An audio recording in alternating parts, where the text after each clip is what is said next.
Hi hello ನಮಸ್ಕಾರ. ಹೇಗಿದ್ದೀರಾ ಬಂಧುಗಳೇ? ಎಲ್ಲ ಚೆನ್ನಾಗಿದ್ದೀರಾ ಅಂತ ಭಾವಿಸ್ತೀನಿ. ಬಂಧುಗಳೇ, ನಿಮಗೆ ಇವತ್ತು ಮತ್ತೊಂದು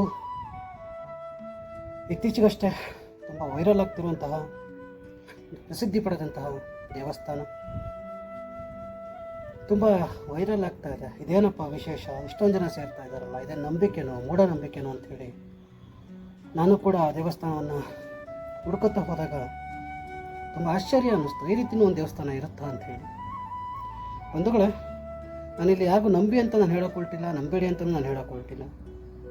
ದೇವಸ್ಥಾನಗಳನ್ನು ನಮ್ಮ ಕರುನಾಡಿನ ಜನತೆಗೆ ಪರಿಚಯ ಮಾಡಿಸೋದಷ್ಟೇ ನನ್ನ ಕೆಲಸ. ಬಂಧುಗಳೇ, ನಾನು ನಿಮಗೆಲ್ಲ ಮತ್ತು ತೋರಿಸಿಕೊಳ್ತಿರುವಂತಹ ದೇವಸ್ಥಾನ ಏನಿದೆ ಅದು ಶ್ರೀ ವೀರಾಂಜನೇಯನ ದೇವಸ್ಥಾನ, ಗುಡಿಬಂಡೆ ವೀರಾಂಜನೇಯ ಸ್ವಾಮಿ.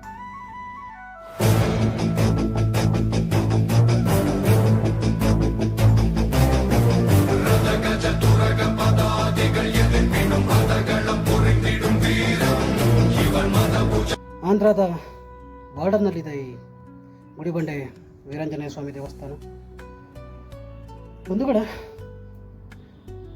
ಅತಿಯಾಗಿ ಮೆರೆದ್ರೆ ಏನಾಗುತ್ತೆ, ಇನ್ನೊಬ್ಬರನ್ನ ಅಲ್ಲೆಗರೆದ್ರೆ ಏನಾಗುತ್ತೆ ಅನ್ನೋಂಥದ್ದನ್ನ ಶ್ರೀ ರಾವಣನಿಗೆ ತೋರಿಸಿಕೊಟ್ಟಂತಹ ವೀರಾಂಜನೇಯ ಸ್ವಾಮಿ ತುಂಬ ಪ್ರಸಿದ್ಧಿ ಪಡೆದವನು. ಈ ದೇವಸ್ಥಾನದಲ್ಲೂ ಕೂಡ ತುಂಬ ಪ್ರಸಿದ್ಧಿ ಆಗ್ತಾ ಇದ್ದಾನೆ. ಆ ದೇವಸ್ಥಾನದ ದರ್ಶನ ತಮ್ಮೆಲ್ಲರಿಗೂ ಮಾಡಿಸ್ಬೇಕು. ಹಾಗೆ ಕೆಲವು ನನ್ನ ಹಿತಶತ್ರುಗಳಿದ್ದಾರೆ, ಅವ್ರಿಗೆಲ್ಲ ಹೇಳುವಂಥದ್ದೇನು ಅಂದರೆ, ಅತಿಯಾಗಿ ಮೆರಿಬೇಡಿ. ರಾವಣ ಎಷ್ಟೇ ಬಲಶಾಲಿಯಾಗಿದ್ದರೂ ಇದೊಂದು ಅಸಾಧಾರಣ ಕೋತಿ ಅಂತ ಹೇಳಿ ಆ ಕೋತಿ ಬಾಲಕ್ಕೆ ಬೆಂಕಿ ಇಟ್ಟಾಗ ಆ ಕೋತಿ ಏನು ಮಾಡ್ತನ್ನಂಥದ್ದು ತಮ್ಮೆಲ್ಲರಿಗೂ ತಿಳಿದಿದೆ ಅನ್ಕೋತೀನಿ ನಾನು.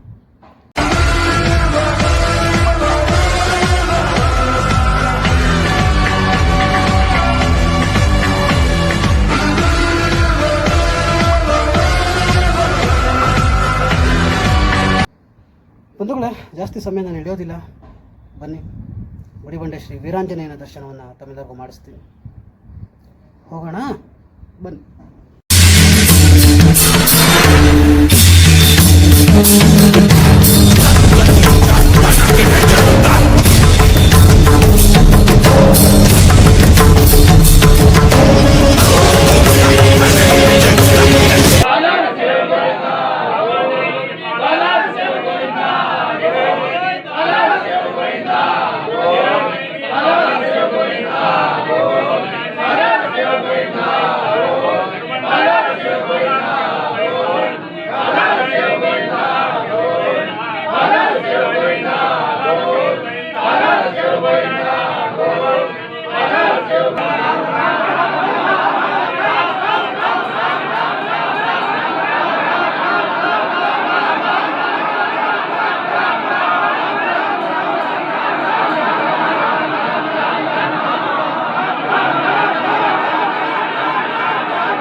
ಹಾ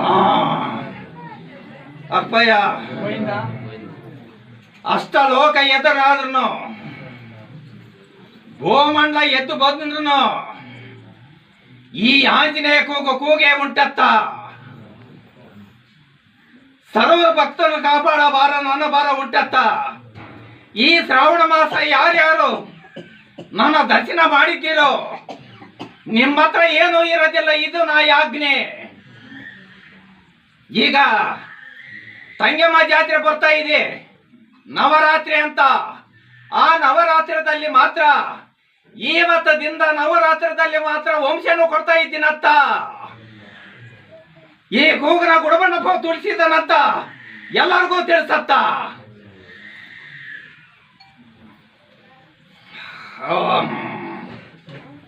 ಅಪ್ಪಯ್ಯ, ಪ್ರಪಂಚಕ್ಕೆ ತಿಳಿಸತ್ತ ಈ ಕೂಗನ. ಒಂದೇ ದುಡದಿಂದ ಒಂದೇ ಮಾರ್ಗದಿಂದ ಗುಡಬಂಡಪ್ಪ ಅಂತ ಯಾರು ಇರ್ತೀರೋ ಒಂದು ಟೈಮ್ ಅಲ್ಲ ಮತ್ತೊಂದು ಟೈಮ್ನಲ್ಲಿ ಮಾತ್ರ ಕೈ ಬಿಡೋದಿಲ್ಲ ಅಂತ ತಿಳಕ. ಈ ಕೂಗನ ಮಾತ್ರ ಎಲ್ಲರಿಗೂ ಸಾಧಿಸು. ಈಗ ಬರೋವಾರ ಮಾತ್ರ ಶನಿರಾಯನ ಕಥೆ ಮಾತ್ರ ಓದೋದು ಬದ್ಧ. ಇದು ವಂಶ ಪರ್ಯಂತರವಾಗಿ ನಡೆಯೋದು ಬದ್ಧ. ಬಂದಿದ್ದ ಭಕ್ತಾದಿಗಳು ಗ್ರಾಮಸ್ಥರು ಅಟ್ಟೆ ಸಮೇತ ಸಂತೃಷ್ಟಿದಿಂದ ಮಾಡೋದು ಬದ್ಧ. ಕೊನೆ ವಾರ